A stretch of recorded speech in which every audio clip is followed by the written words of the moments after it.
How's it going? Welcome back to another video from Northwest Workshop.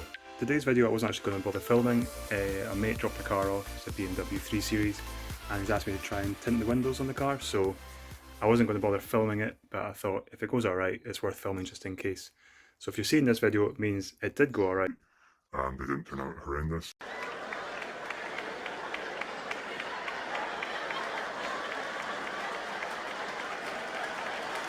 I'm no professional when it comes to tinting windows, but professionals are professionals for a reason. They do it spot on.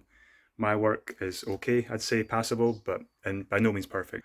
I just do it as a kind of wee side venture. Quite enjoy doing it, and if it turns out really good, it's happy for me and happy for the customer. So anyway, I'm going to tidy this garage up. It's an absolute bin. There's dust and rubbish everywhere in the carpet and random bits lying around. So get this place tidied up first, bring the car up, back it into the garage, and I'll make a start on these windows.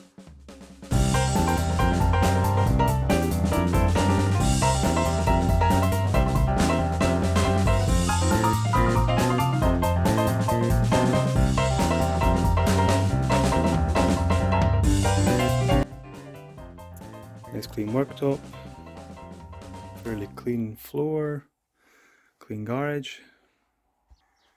So let's get started. We'll get the car in now and we'll see how we get on. Like I said, this might go terribly wrong, and if it does, you'll never see this. If you do see it, it won't be too bad, hopefully.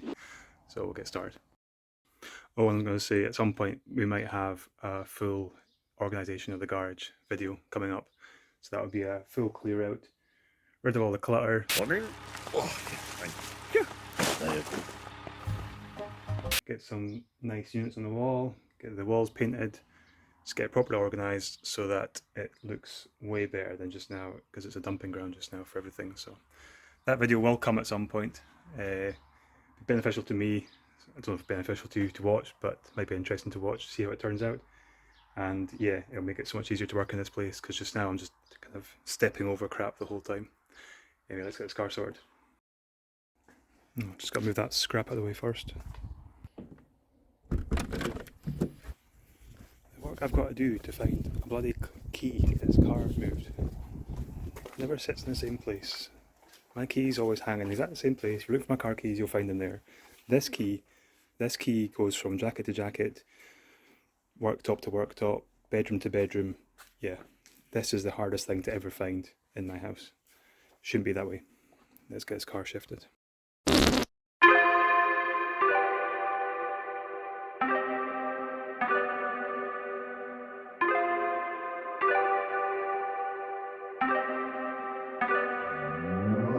Started out with half and I flipped it into double. Started out with half and I flipped it into double.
So that's the end of the day, and that's me finished work on the car for the day as well.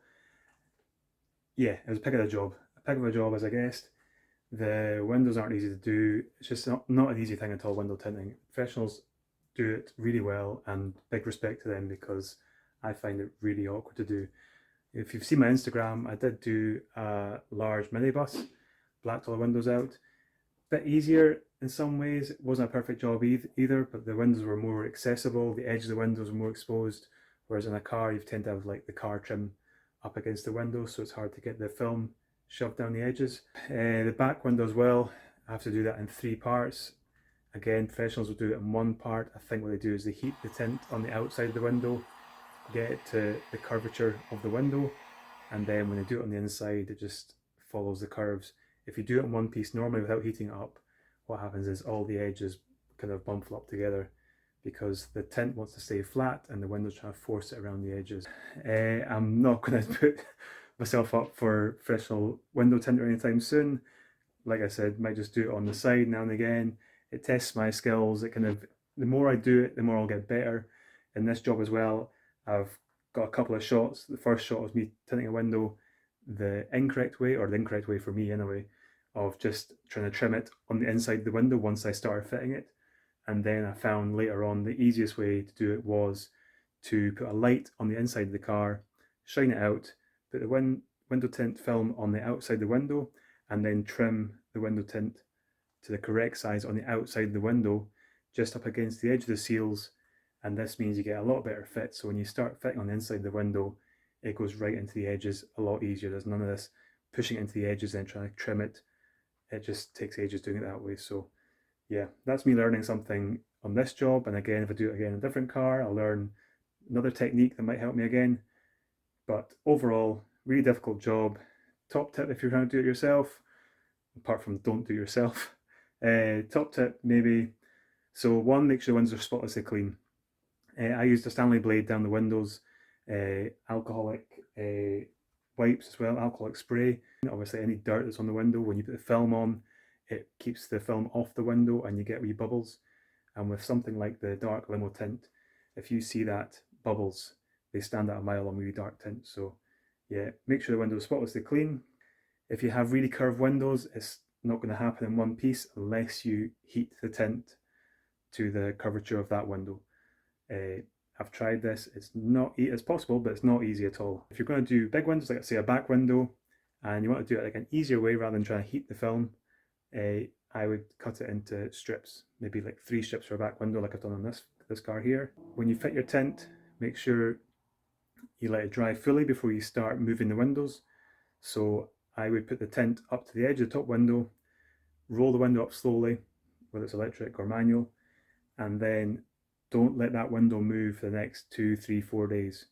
The slight movement or going up, if that's not properly stuck to the window, that tint, it's going to peel off straight away. So once it's all in place, make sure the windows aren't touched at all for the next few days. And yeah, I use felt on the edge of my squeegee to push the bubbles out, push the air and the liquid out from behind the tint film. But if you're using just a standard plastic squeegee with no felt lining on it, then what you'll do is you'll have quite severe scratches on the film.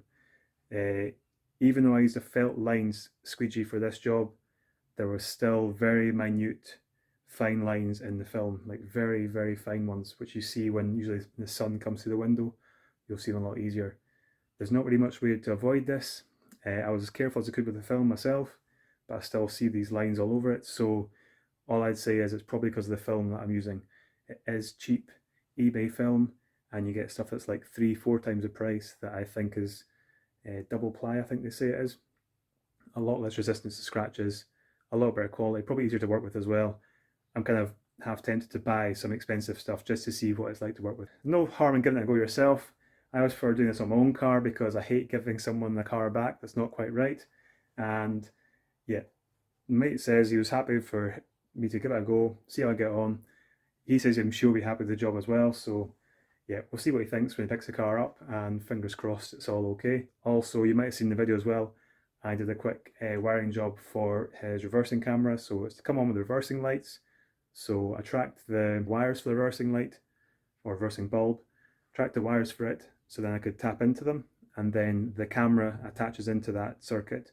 When you select reverse, the light comes on, it powers up the camera, and that sends a signal back to the head unit to put the camera on for the reversing camera. So yeah, that all worked fine. and that's all integrated into the handle for the boot as well, which is quite a clever system. I think it must be designed for the 3 Series BMW, but all working fine, so you'll be happy with that as well. That was a wee job, just if I had time to do it, he says, have a look at it, so got that done as well. Anyway, appreciate you watching this video. Like I said, it's been a bit of a weird one. It's not been a kind of how to tint, because I wouldn't follow this as gospel at all. So anyway, if you enjoyed this video or found it entertaining in any way, or that it's showed maybe you not to bother yourself how to tint windows, then yeah, click the thumbs up button.